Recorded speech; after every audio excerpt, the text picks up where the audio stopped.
Good evening. The Brisbane Planning Commission meeting of March 25th is hereby called to order. This virtual meeting is compliant with the Governor's Executive Order N2920 issued on March 17th, 2020, allowing for deviation of teleconference rules required by the Brown Act. Consistent with the order, this virtual meeting provides a safe environment for staff, planning commissioners, and the public, while allowing for public participation.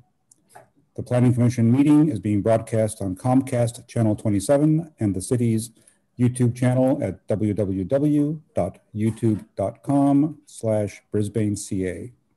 The agenda materials may be viewed online at www.brisbaneca.org/meetings. All written comments submitted in advance of the meeting have already been provided to the Commission. For those who did not provide written comments, a call-in telephone number was provided on the agenda, which can be viewed online at www.brisbaneca.org/meetings. The phone number and instructions will also be provided during the meeting. Participants in the Zoom webinar may make their comments through Zoom. Please note that Zoom participants will only be able to address the Commission verbally. I will announce time limits for public comment during the particular item. Staff, may we have a roll call, please? Yes, Commissioner Gomez. Here. Commissioner Patel. Here.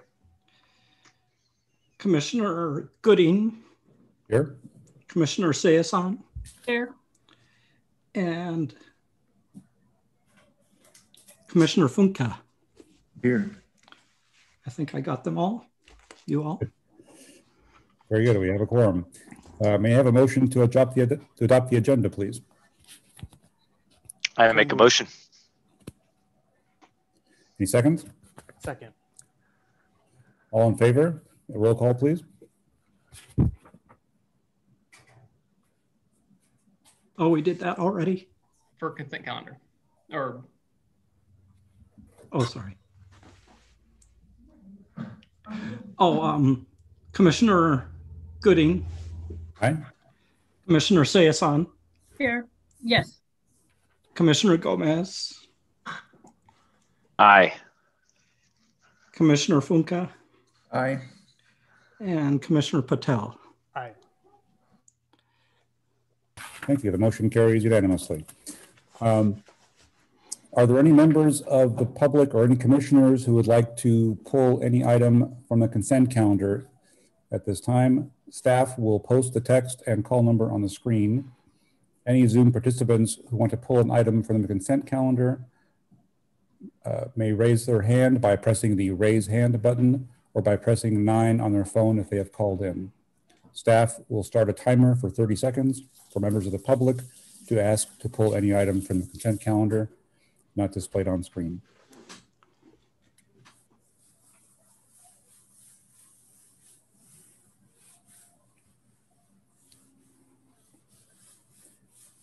While we're waiting for that time to pass, are there any commissioners who would like to remove any item from the consent calendar?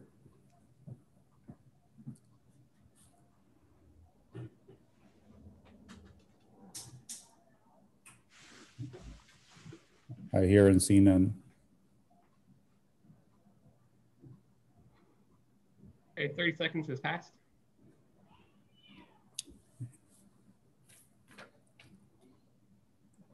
All right.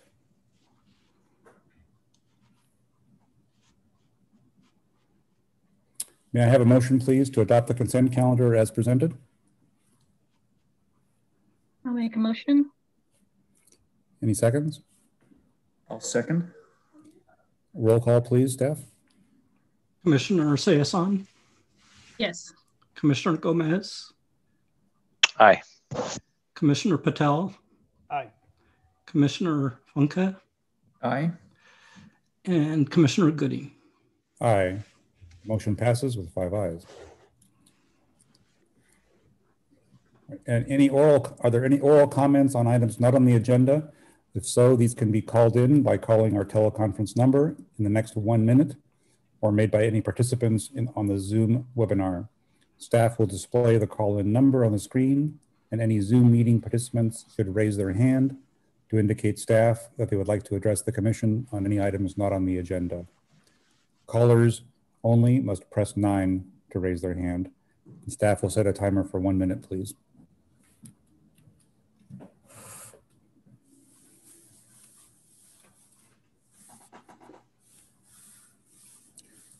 While that timer is running, it is time to acknowledge any written items that we have received.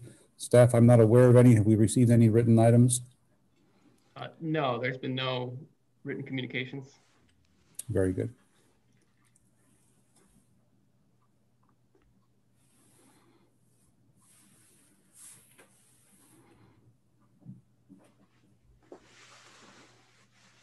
"15 seconds.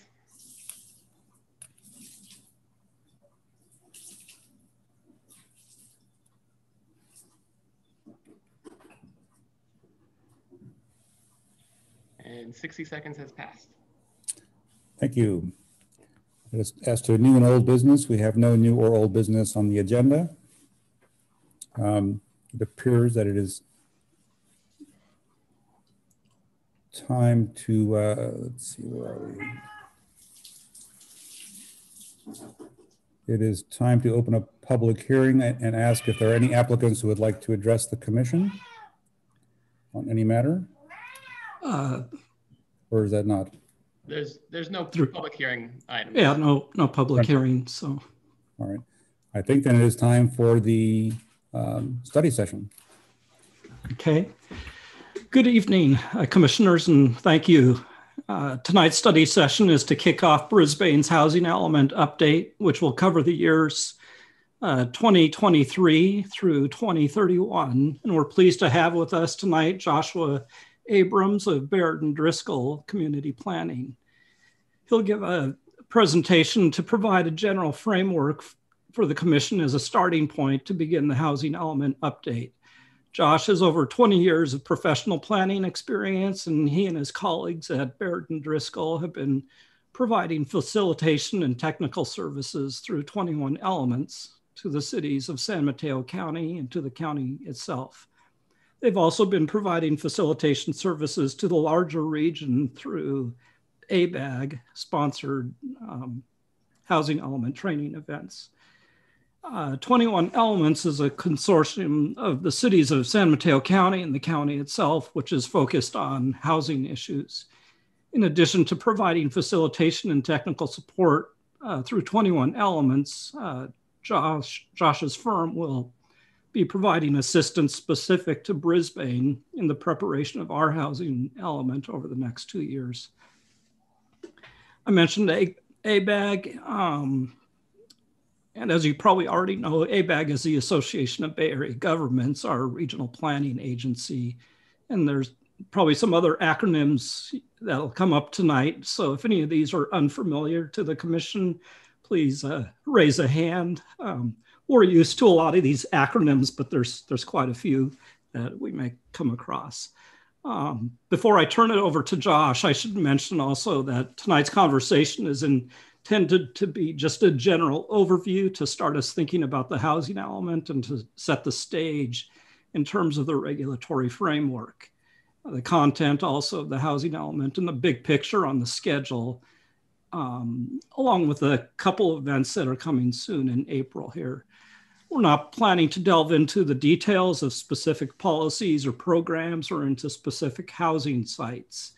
We will be having follow-up Planning Commission study sessions soon in which we'll dive further into those items in detail.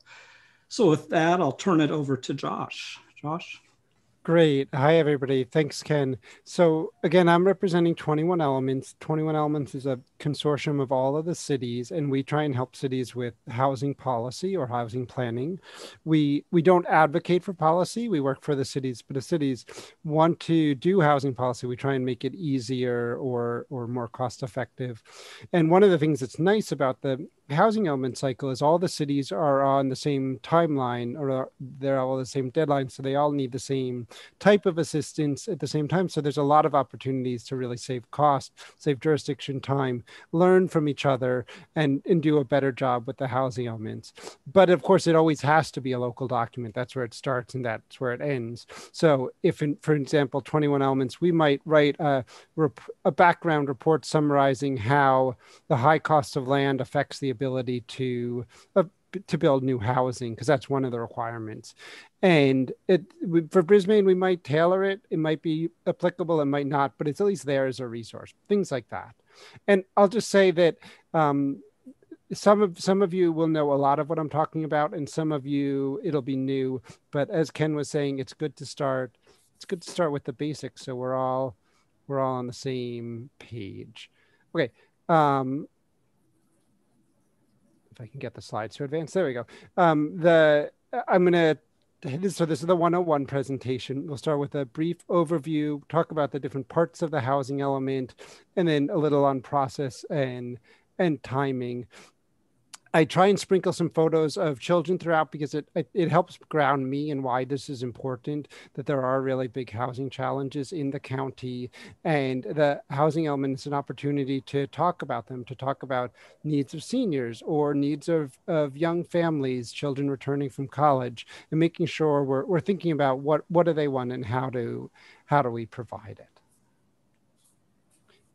Start with the key takeaways, which the more than ever before, all the cities are going to need more high quality housing sites. The part of the housing element is making sure you have enough housing sites. So we need more and higher quality.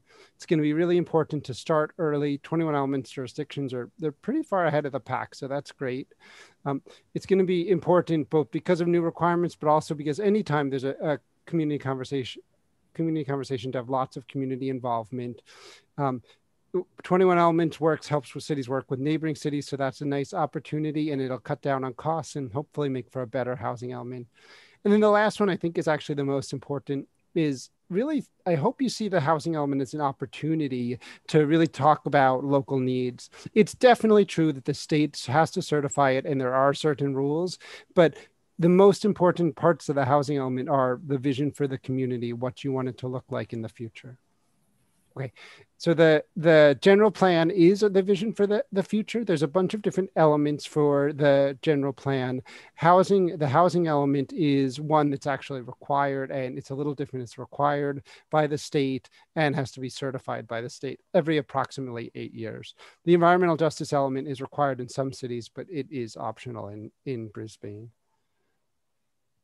There's a bunch of different parts of the housing element. We'll look at the needs of the community. What are the demographics? What are the jobs? What are the trends? We'll talk about what are the community's goals? What's its vision for itself? A really important part is talking about what are the policy directions? What changes we want to make to really meet those needs. We'll look at constraints to new housing and ways to address them. And then an important part is also making sure there's enough land for future need. We'll talk about this a fair amount, but I hope everyone doesn't think of the housing element as just meeting the land need, even though that's an important part of it. So in order to meet the housing needs, every city is given a target number that's called the RHNA, or the RHNA, the Regional Housing Needs Allocation. That the number for the state, the number for the region comes from the state. So the state says the ABAG region, or the 9-county Bay Area needs to plan for a certain number of housing units. And then ABAG, there are pretty exhaustive process with stakeholders from every county, a couple of stakeholders from every county, decides what each city's specific need will be. And the important thing is you have to show that you have enough housing sites to meet that need. You're not in charge of building, cities aren't in charge of building housing, but you have to show that you've at least zoned for it. There's enough opportunities to build housing that you're going to meet your RHNA. So what the RHNA looks like for Brisbane is 1588. It's a little lower than maybe some of the earlier numbers you saw. And the RHNA is actually broken down by income category. So there's very low, moderate, and above moderate. I think many people would be surprised that what qualifies as low-income housing, it's based on what the typical income is in the community, or the median income. So what you see people making $20, $25 an hour can easily be in that low income category. Even full-time, people working full-time might be in that very low income category, and definitely seniors and other people like that. So it gets a little skewed when you see those numbers, when you how it plays out here. But just remember, it's not very low, and low income housing is not people without jobs. It's mostly people with lower wage jobs. And then you can see Brisbane's comparison to the other cities. Josh, I'm seeing a question in the chat. Do you want to? Yeah, well, this is a good slide to do that one. So let's do that question. Why are places like Woodside, Portola Valley, and Half Moon Bay, why do they have low numbers? Half Moon Bay, there's a couple of criteria that determined how many numbers you got. The first was your existing population. So cities like South San Francisco or Redwood City that had high existing populations or high projected populations started with a higher base number. Also, being near jobs and near transit helped, gave you higher numbers. So Half Moon Bay's number was pushed down because it's not really near jobs or transit. Woodside, I would have to look at Woodside and Portola Valley to see why what pushed down their numbers. And then the other factor is just opportunity sites is taken into account, how much opportunity there is to build. And in Woodside, there's probably, and Portola Valley also, there's probably fewer opportunity sites. So that's why those cities have fewer numbers. And I'll just say at this point, I think many of us have qualms or would have done the numbers a little bit differently. But at this point, we're not allowed to. The only reason we're allowed to change the numbers is if they don't meet the statutory rules. And I think it's unlikely that anyone would be able to meet that bar. So at this point, it would be hard to change the numbers. Okay, so there's a couple of challenges when we're trying to find enough sites to meet our RHNA. And I'll say this has changed a little. When the Department of Housing and Community Development first came out with their guidance, it sounded like there would be tons and tons of scrutiny. And now they're saying that it's more like they're codifying how it used to be done. So there's increased scrutiny for large sites over 10 acres, small sites under half an acre, and non-vacant sites or redevelopment sites. They just want to know that they're likely to develop in the planning period and that the existing uses won't prevent it. There's also new rules if you've listed a site in a previous housing element. And one important thing to remember is it's really important this cycle to have a buffer to not just barely meet your RHNA, but have a 20 or 25% above your RHNA, enough sites. And that's because now if you had thought a site would come in at 100 units and it came in at 50, unless you have extra RHNA somewhere else to make up for that, you're gonna have to rezone. Or more importantly, if you thought a site was going to be affordable and it came in at market rate, you're going to have to show that you have enough sites elsewhere. So the important point, without going to the specifics, it's important to have a buffer. Josh, can I ask a question? Yeah. About what do you mean by scrutiny? That is something that if a city says this is off limits, cannot be developed, and it's a large site, then that will invite scrutiny for someone saying, why have you placed that off limits, something like that? No, it's actually the opposite. If the city says, we have this large site, it's all underwater, it's contaminated by nuclear waste, and there's already high-rise buildings, but we think it'll get even bigger, then the state will be like, we don't think that's likely to develop. So that's the type of scrutiny. Anything that the city wants to put off limits, no one's going to question that. It's up to the city to decide where you want to grow and how you want to grow. It's a great question. I can pause if there's other questions. I just want to remind commissioners to raise their hand or ask verbally and not use the chat if they have questions. Great. Okay. I'll talk. Chairperson Gooding has a question. Yeah, thank you, Joshua. Maybe my memory is faulty, but from something I saw at a previous meeting, is this current RHNA allocation on your slides already slightly lower than a recent one? Has it been adjusted? Yeah, the numbers have changed as they went from like a first proposal of the methodology to a revised proposal, and now that they're settled on one that'll only change if the state law, if it's found inconsistent with state law. It went down, I think it went down about 11 from the recent number. And and basically what happened is some other cities went up for a variety of reasons, which meant some cities had to come down because the overall number didn't change. And I only looked one revision back. I'm sure if we looked 2 and 3 and 4, like initial proposals back, it would be, I think it's actually significantly lower than kind of the original proposal. Because I think staff, did you work with ABAG to correct some assumptions? That's correct. I forgot what the initial numbers were. I know John would recall better. I think they were closer to 3,000 or the high 2s anyway.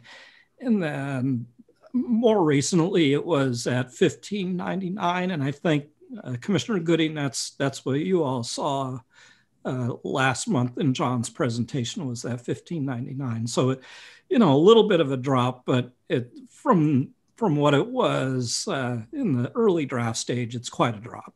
Yeah, I was actually harking back to the one that was above 2,000. So no editorial comments, but obviously it's going down, which is more attainable. I don't think I'd expect it to go down any further at this point. Yeah, probably not. So, yeah. I would be very surprised if the numbers change, because we know what the state uses to evaluate whether or not it's consistent with state law. And according to what they've done for Orange County and San Diego County and everywhere else, this methodology, these numbers, they won't have a problem with. And then ABAG's not allowed to change them if the state doesn't have a problem with them at this point. Thank you. Commissioner Patel has his hand raised. I was just wondering, when you look at these numbers, there's a correlation with affluent areas and lower RHNA numbers. Was that ever talked about at the ABAG meetings, and why that seemed to be a correlation? Yes, it was. And then there was an attempt by advocates to adjust it by doing what they called an equity adjustment, but the methodology, which sounds great, which I think would have maybe addressed your concern.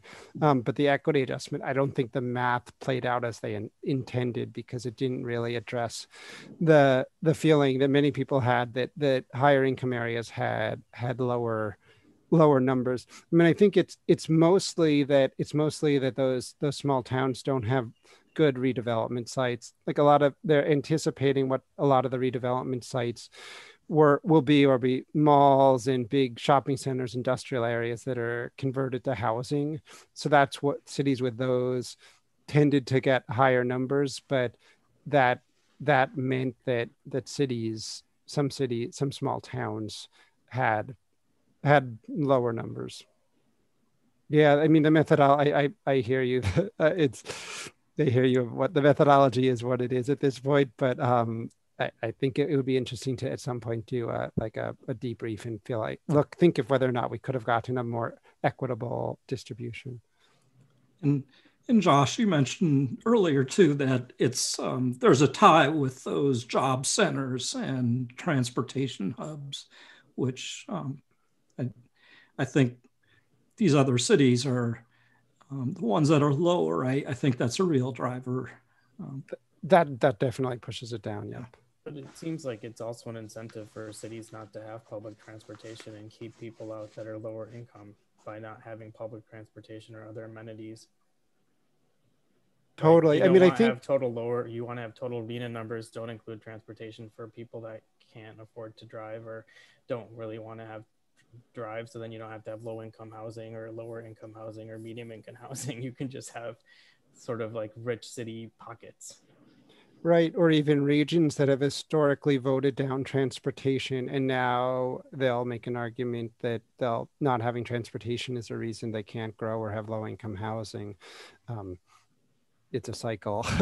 Yeah, it's frustrating. I can understand. I'm not, I would have done the numbers differently. There's a lot of different, I guess I would say there's a lot of different people. There's a lot of different stakeholders, and you have to find a compromise that works for everybody. I mean, and I'll also say that if you look at Hillsborough's numbers compared to their previous cycle, they are dramatically higher, like five times as high, maybe significantly higher. So even though maybe it's not as equitable as some people would want, it's still a step in the right direction. All right, let me do a few more. So I talked mostly about the looking for sites with just like land that could be redeveloped, but there's actually four things that there's a couple of other things that count. Pipeline projects, so projects that are still under construction can count for your RHNA. So they'll kind of just be taken off the top. So you'll need to identify fewer sites. ADU production counts, and it's based on recent trends. I know Brisbane hasn't had a huge number in recent years, but you can, what you do is basically it's an 8-year planning period. So you assume however many you've been producing per year times 8 years, and you again just take that off the top of your RHNA. So it's a good reason if you can encourage ADU production now, it'll have multiple benefits, times 8 benefits when you do your housing element. Then you look at potential sites. That's where most of your meeting your RHNA will come from.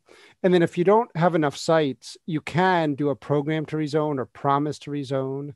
And actually, I guess I have a slide about that, so I won't talk too much about it. Before I explain anymore, I just want to say, so the fundamental assumption of housing elements is cities don't build housing, developers do. And it's the city's role to set the conditions where it's favorable. So maybe the city will be expected to address constraints or change the zoning so it's possible. But the city's role is to set the table, but not to actually build the housing. And that comes into play particularly here. The main way that you show a site, so if you have a site, how do you show whether or not it's good for low-income housing or expensive housing? Like, how do you know what will be built? And the rule of thumb, or the rule of the law and the thumb is if it's dense housing, then affordable housing developers could potentially build there. If the density is low, if it's too low, if it's townhomes or single family homes, developers probably can't build there. So the rule of thumb, actually what's in the law is if it's zoned at 20 units per more per acre, it can help meet that lower or moderate income RHNA. And if it's zoned below 20 units per acre, then you'll count it in the above moderate category. It's a weird part of the housing element. It's just how you do it. I think we all recognize that it's just not possible. Cities don't have the resources to build as much housing as they would like, as much affordable housing as they like. I mean, so this kind of recognizes that you're not held to that standard of building it. You just at least have to zone so it's possible. And that same question comes up for smaller sites. That same threshold, that additional scrutiny will be: could a low-income housing developer build on a site if it's under half an acre? And if you show that they can, then you'll be more likely to be able to count it. But if it can't, then you might not be able to count it as a lower income site. Commissioner Patel has a question. So I just have a question going back to what you had previously talked about. So let's say there is a site that Brisbane designated as low income housing, and it was 20 plus units per acre, more than 20 units per acre, let's say, but that's not profitable for a developer. Would those units then not count for us because it's not likely that any developer would build those on that property? No, you have a safe harbor. If you zone for at least 20 units per acre and it's not a small site, you have a safe harbor for assuming it's low or moderate income. Now, and as I was saying before, if you don't have a buffer and you assume it's lower income and it comes at a expensive housing, above moderate housing, then you're going to have to go back and show there's still enough sites for the low and moderate. But for getting the housing element certified, you have that safe harbor of 20 plus units per acre.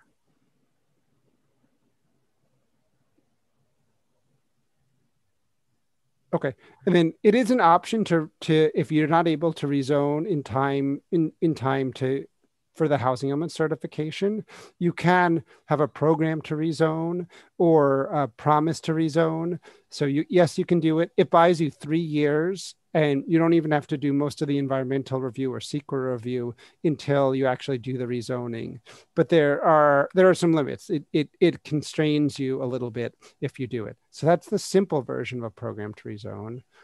And this part, if you're starting, you can zone out for a second. Like the simple part is you can do it and it's okay. There's some limits. But if you want the more detailed thing, for lower income sites, if it's a promise to rezone or a program to rezone, or sometimes a shortfall is how they talk about it, the sites have to be by right. If it's affordable, if it's at least 20% affordable, you have to allow them by right. So no discretionary review.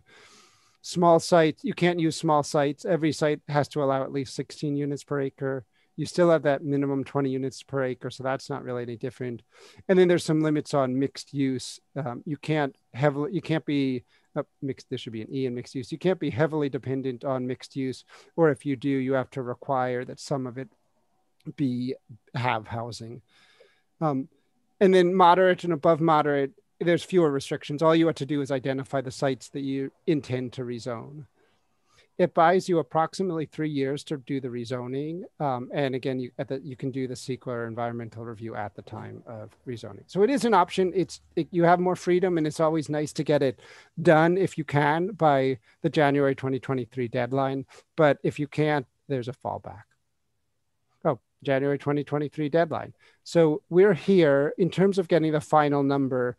The ABAG has adopted its methodology. It's at the state for review. And then once the state comments, ABAG will either respond to the state comments or adopt the methodology, and then those numbers will be fixed. But it's unlikely the state will comment, so we're assuming that they'll be fixed. And January 2023 is the deadline. That feels pretty far away, but if you think about all the steps, including that you have to send it to the state to be reviewed and then consider their comments, that all adds up. So, a question, please, from the slide back. You mentioned that small sites don't count, so you have to. It has to be at least a minimum of 16 structures in the site. What's the rationale behind that? Especially in a place like, what if a small site does come up and it's, whatever, 1 acre and can only allow, a small. What's the rationale for not allowing cities to count those? I think that sometimes I have like the rationale. I don't know what they were thinking. Like the rules are what the rules are. But I think if I had to speculate about what the rationale was, I think the lawmakers didn't want people just doing, this is only for a promise to rezone. If you're not promising to rezone, if you're actually doing the rezoning before the housing elements do, rules don't apply. So I think part of the rationale is like, let's get everyone to do it. Let's not have them wait those 3 years. Let's get it rezoned sooner. So they want to discourage it. And I think oftentimes what we've seen is jurisdictions list a lot of small sites that are just not feasible to develop.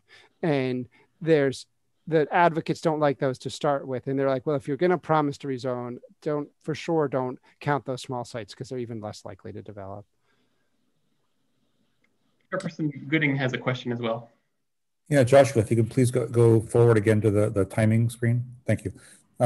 So our RHNA allocations are going to be finalized, I don't know, approximately 10 months from now or 9 months from now. There'll be an appeals period this summer. So you'll get your draft allocation this summer, and then they'll go through the appeals period, and then they'll be officially finalized. Okay. The number that you showed earlier, 1588, is that likely to be the number that we're looking at the beginning of the appeals process? Yes. Okay. Thank you. Okay, to talk a little. Oh, Commissioner Patel has a question. Sorry, I can't see the hands or the raising. Go ahead. Sorry. No, it's okay. So when we're looking at this number of 1,500, for what years does that number stay the same? And when are we going to have to re-up that number? Because I'm assuming that this is just for a limited period of time, and then there's going to be another analysis, and we're going to have to add another 1,500 units, or however many units in the next round. So how often does this happen? It's an 8-year planning period. So in this housing element will be 2023 through 2031. And then probably, again, like a couple of years before that period's up, we'll start the conversation again. But so it covers 8 years. Unless unless you don't get your housing element certified on time, then you'll need to get certified every 4 years. So be sure to get it certified. Okay. So when they did the analysis for our town, and they initially had something like 3,000 some whatever RHNA allocations it was, they thought that we had enough sites for 3,000 during this period, but then it got decreased to 1,300 or 1,400, whatever the number was. Yeah, 1,500. Yeah, I don't know if staff can talk about the process of getting it lowered. Yeah, so John could probably, if he were here tonight, he could speak better to this, but I know that there was a conversation essentially at the upper levels of the city to essentially explain why a number of sites that were being included in the RHNA were not viable sites. And he talked about this a little bit last month, but it's essentially they had included Sierra Point, which there's a huge amount of investment that's happening out there for biotech to happen. And so they recognize that, yes, it's not likely that the millions of dollars of biotech is going to be now set aside and we'll be putting housing out there on those sites. Also sites such as, I think they included PG&E and Recology transfer station at the north end of the city. So there were some significantly large sites that were included in the initial numbers that we were, through those negotiations, able to take off the table.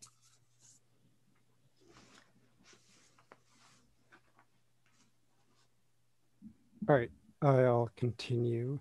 So I'll talk a little about the process more specifically. So this is a little generic. I don't know if we have a Brisbane specific process yet, but again, start as early. We're already started, so early 2021. We're doing, we have a near complete demographic and jobs and other background report. We're doing the evaluation of the past housing element, what was accomplished, what wasn't. The sooner, most cities, the sooner they begin rezoning, the better. Summer 2021 might be a little optimistic for most cities, but it does take a while if you're going to do a rezoning to get the CEQA done. So the more sites that can get through that, the better. So the early part is actually just focused on figuring out which sites you're going to rezone, if there are any, and then starting that process. Then that really important conversation, it can wait a little bit, but maybe we put it as spring 22, is talking about what policies and programs for the city, like what's the work plan, what's the direction, what would be helpful, what's working, what's not, and how do you make sure that the housing in the community really meets the needs of everyone, of workers and of children, kids returning home and seniors as they age, whatever populations are of particular interest. So that might be spring 2022. The rezoning could be the summer, fall 2022. The goal is to have that rezoning. It could spill later to rezoning done, if possible, by the time you do your housing element.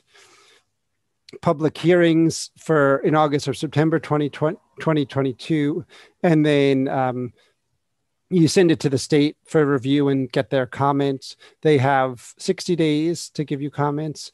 Then you have to revise it based on their comments, or at least consider their comments. Then you go through final adoption and you send it back. Technically, the deadline is January 2023, and that's a deadline to have sent it to HCD and have it adopted locally. So that final state certification might happen after January 2023. There's actually a 120-day grace period, but we aim not use that grace period and not even to push the deadline for certification.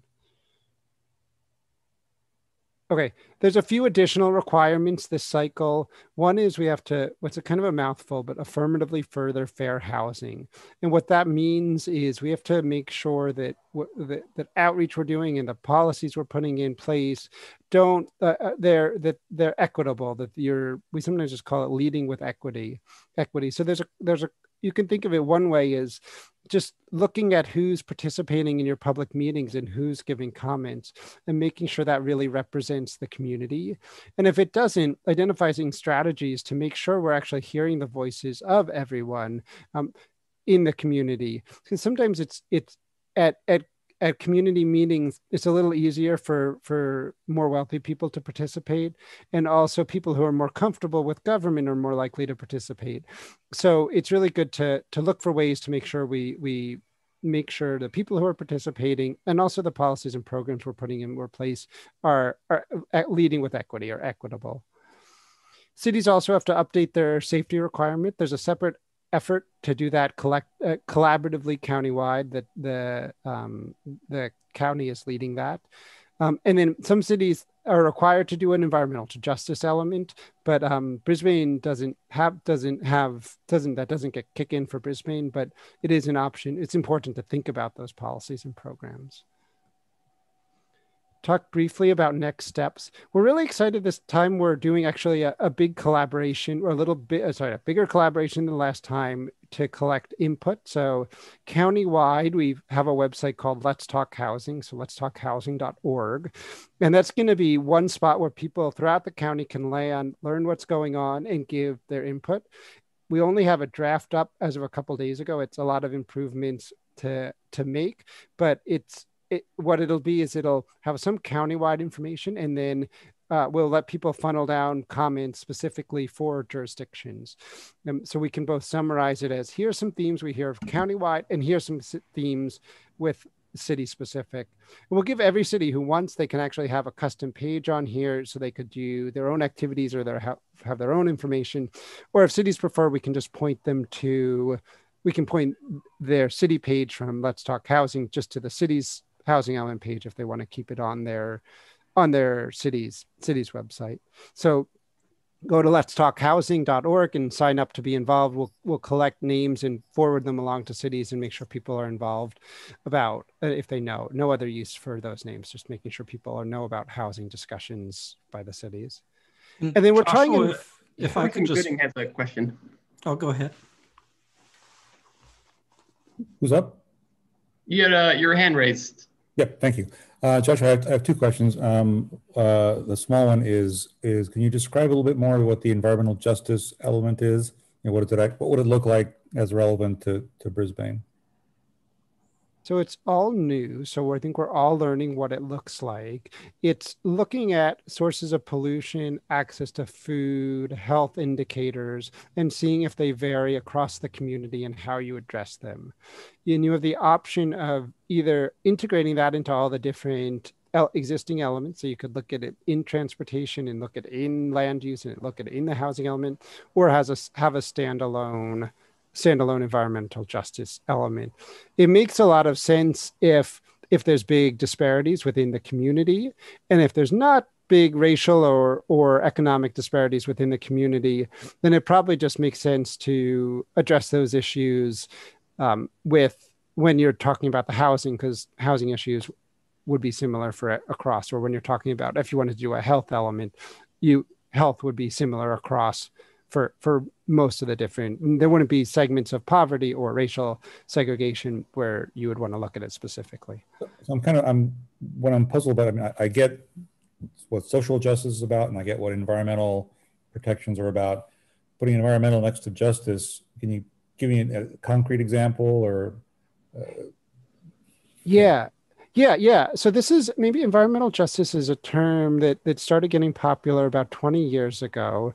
Maybe a better name would be clearer, but when environmental justice advocates talk about it, they're just talking about, for instance, asthma by the Port of Oakland, people would say that's an environmental justice issue.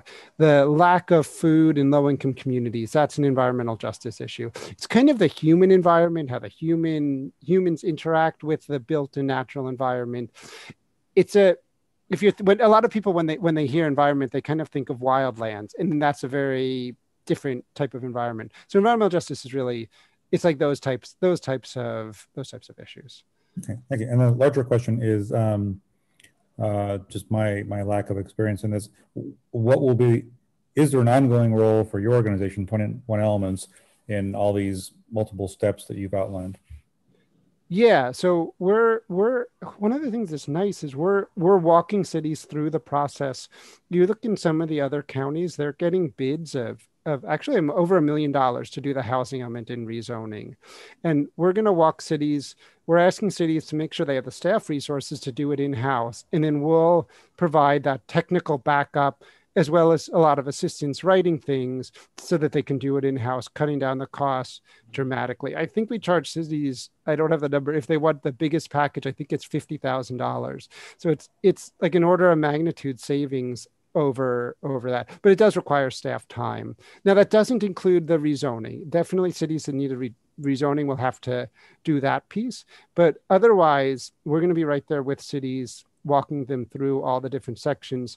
Like the first two things, outreach, I started to talk about reviewing the existing housing element. We'll do calls with each staff from each of the cities and say what worked last time, what did you promise to do. We'll write up a first draft of reviewing the previous housing element, give it to staff and have them edit it, things like that.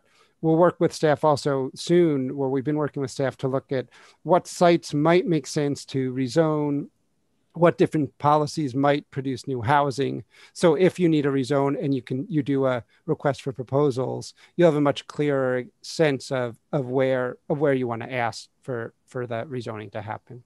Thank you. Commissioner Patel has a question. So, thank you. So when we're talking about the environmental justice element and safety requirements and affirmatively further fair housing, these are all considerations that we need to take into consideration. These are all factors we need to take into consideration when we're looking at the new reallocations. Is that what you're saying? To some degree, cities, so yeah, for the affirmatively furthering fair housing, AFFH. So you have to look that into where you're putting your housing and what your policies and programs are and how your outreach is. So that's definitely a new requirement for housing elements. The safety element, it's actually, the rule just says you have to update your safety element when you update your housing element. It's a little more complicated, but that's basically what it says. So cities have to update their housing element.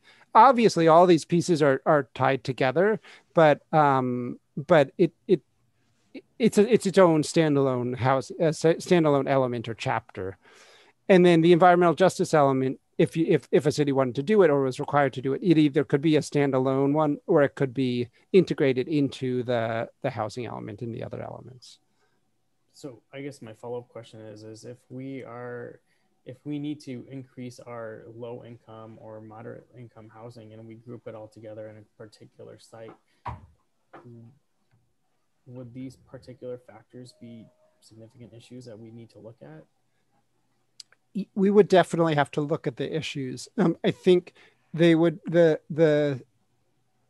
state, the advocates, everyone would be concerned if you're putting all the new growth in lower income areas. That would be one trigger. If you're taking steps that cause displacement or don't address displacement, that could be another thing that gets scrutiny or could cause discussions and potentially have to be addressed. If I think there's a little tension because we know that most of the land that you're saying in your housing element is that lower income. We know that a lot of it will be built as expensive housing as above moderate housing. So I don't think that in and of itself would be a problem. I mean, I think you would just want to you would want to show that all that new land has good access to resources and there'll be enough schools and they won't be isolated from the community and parks. But there's nothing inherently wrong with, which I think might be the case with you guys, to have a lot of new growth in certain areas. I guess my concern, I'm just asking preemptively, if we put a bunch of moderate and low income housing as part to meet the RHNA requirements in like the Baylands, which has been arguably, there is some environmental impact stuff that goes on there, would that be an issue that we would need to consider in the future? You would more likely run into, no, if you would more likely run into problems if the Baylands had low income housing now and you're going to knock it all down and redo the Baylands. That's the type of thing that's more likely to attract problems. I mean, yes, there'll have to be environmental remediation, but that's all just normal part of the planning process. I don't think the Baylands itself would bring up a lot of AFFH concerns. But I had to say, this is all new. This is the first cycle where we're going through this. So we're watching Southern California carefully to see what happens there. So there's a big caveat, but on its face, I don't think the Baylands raises too many AFFH concerns. Is the environmental justice element part of the AFFH requirement? Is that like is the AFFH like an overarching thing that includes safety requirements and environmental justice? They're very related. The AFFH is a specific requirements that the state is still coming out with their guidance on. They haven't released it yet. That applies just to housing. So some environmental AFFH tends more to do with how are you impacting communities of concern, low-income communities. Are there racial pockets of segregation? How are you impacting minority communities? Those are the types of questions you ask with AFFH. Are they being disproportionately impacted? Environmental justice elements kind of ask similar questions, but more along the lines of with a health bent, what's the health of those communities? So AFFH would worry more about displacement, rising rents, or impacts to existing community and housing, or contributing to segregation in particular. Environmental justice would ask similar questions, but not exactly the same. Okay. So yeah, so that's what my question was as it relates to the environmental justice element. Is there an issue if that we have a piece of land that may have some environmental concerns if we put only moderate to low income housing on it, or if we zone it for that for RHNA purposes? So Brisbane is exempt from the environmental justice, the rules or the element. So it would just come back to a good planning question. I mean, I think the community would want to be thoughtful in making sure that new residents aren't exposed to contamination, but there's nothing inherently impossible about doing redevelopment in redevelopment land. Lots of communities do that. So let's say if in terms of the environmental justice piece, if there was housing that was high income housing, moderate income housing, and low income housing on a piece of land that was particularly contaminated with whatever items, would that sort of fix any sort of environmental justice issue because you weren't focusing one type of housing on a piece of land? Yeah, then it would just be an environmental health concern more than a particular environmental justice concern. And without, if I can add, without getting too deep into the Baylands, there's environmental issues that will be addressed to prior to any housing being able to be built there. So we're not going to be putting people into harm's way. And I think that's a whole separate conversation and conversations we've had over the years as well. I was just using that as an example because I think people in Brisbane are particularly sensitive to that piece of land. So I was just using it as an example. So yeah. I wasn't saying that it is contaminated. I don't know. It may or may not be, and after remediation may or may not be. I'm just using it as an example because people in town seem to be concerned. Mm-hmm. Can I ask just for clarification, to what extent does your allocation already include sort of a feasibility analysis? It sounds like they do say, look, we've looked at Brisbane. We think you should have this many, and we've looked, I think you should be able to put some housing at Sierra Point and some at Recology. So to what extent does the allocation come with a plan, hypothetically, saying, yeah, you could do it if you just rezone these areas.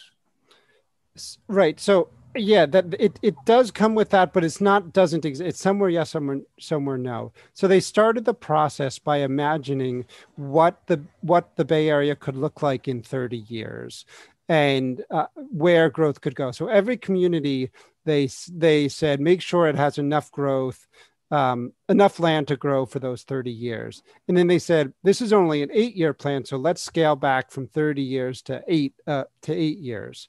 So they took that 30-year number and scaled it back to 8 years. And then they did these adjustments based on access to jobs or access to transportation. Now, if a city wants to disagree and say, you thought it would kind of go over here, we think it would go over here, that's totally the city's prerogative. It was just kind of the initial planning exercise to make sure that it was possible in ABAG's mind to have enough land to do that housing. Yeah. Yeah, it was just, it occurred to me partly because, the Sierra Point thing came up, and the fact, so right now, I guess it's not zoned for residents, but could, in theory, we almost be disingenuous for us to say, sure, we'll put housing there, right? If you zoned it that way, because it won't happen in a way. That's what used to happen in previous cycles. And then not enough housing got built. So now when I talked about that increased scrutiny, if there's already a land use there, there's already something there, you're going to have to overcome an assumption that land use is an obstacle to redevelopment. So if it's an abandoned building there or a closed supermarket or a closed strip mall or something, yeah, it's not that hard to show that existing land use is not an obstacle. But if it's something where they're putting in a lot of money and it has a lot of value, then it's going to be hard to show. I mean, that land use will be an obstacle, and it's going to be hard to count those sites. Okay, that makes sense. Thanks.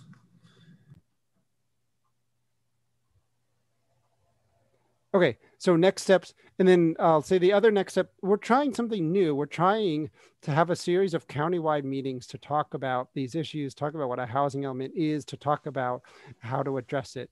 So our idea, and it's an experiment, and I hope it goes well, is we have 4 meetings throughout the county. We all start together. We in different cities in each meeting. We all start together as a big group, go over some material, and then everyone breaks off into a city-specific breakout room, talks about some of the issues specific to their city, and then we all come back together, maybe share some of the key themes from the conversation. It's a lot of work to do a bunch of cities together, but I hope it'll be a rich discussion, because sometimes it's just nice to have this feeling of we're all in it together. We're all trying to address this challenge together. So we're going to see how it goes. We're doing the first one actually just in a couple of days. I think on Tuesday. Brisbane is the 13th. So the city should have information on the website, or should be sending it out. But also, if you go to Let's Talk Housing, you can register. It's a Zoom meeting, but you do have to register in order to attend. So please, if you're listening, help spread the word. You can see it on Let's Talk Housing, and then you can attend. And I think. Oh, and then of course there'll be other opportunities. By no means is 21 Elements or Let's Talk Housing the only vehicle to get input. There'll be planning commission hearings in the spring or summer to continue to talk about this, city council meetings, as well as other opportunities to get feedback. And that's all the slides.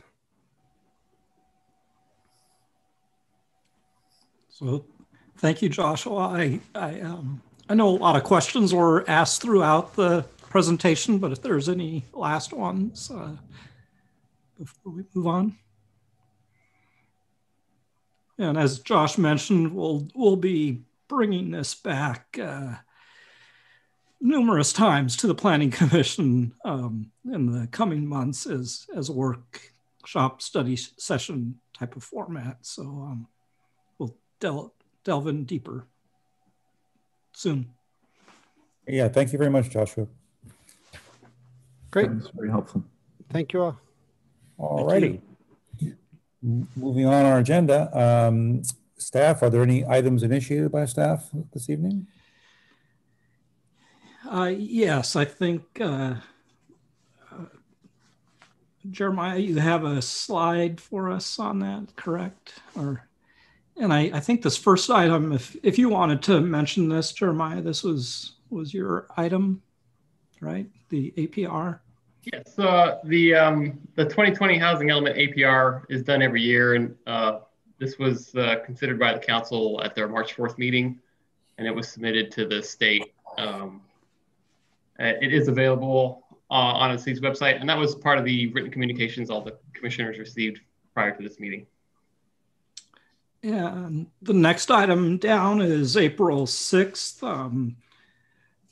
Julia is the lead planner on this item, but it's a community workshop for residential objective design and development standards. And so that's coming up soon, and there's a registration link there.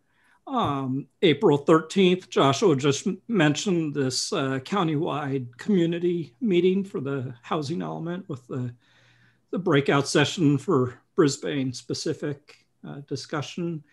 Then another one that's also being put on by the 21 Elements group is April 22nd, and that is a deeper dive into the RHNA process. So that's those both I think would be good to attend if you can make it. That April 22nd one I think is also a planning commission night, but if you have the energy for it, it goes from 6 to 7:30. So you might make most or all of that and then jump over to the planning commission one. It's not one that we scheduled. It was, since it is countywide, so sometimes there's conflicts, but anyhow, I think that's it on items initiated by staff. Oh, and to register, we actually have a web page that we just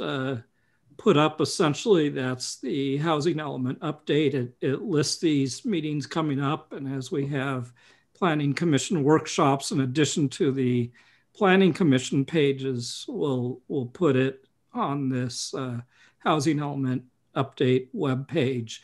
And there's a cross link essentially between the Let's Talk Housing page as well as, so that's showing events because this is to register for those events, but also under, I think it's called Your Community, something like that. You click on that, it shows all the different cities, and somebody can click the link that says Brisbane, and it takes them over to our housing element page. And so we'll keep that active with events that are coming up. And so I think that's it. Great, thank you, Ken. Next issues, are there any items initiated by any commissioners? Let's use the same procedure. If there are any commissioners who wish to initiate an item, to use the raise hand function. And staff can advise me if we get any folks. Commissioner Sison has something. Yes. Just briefly, I just wanted to update you on a Baylands subcommittee meeting we had last week.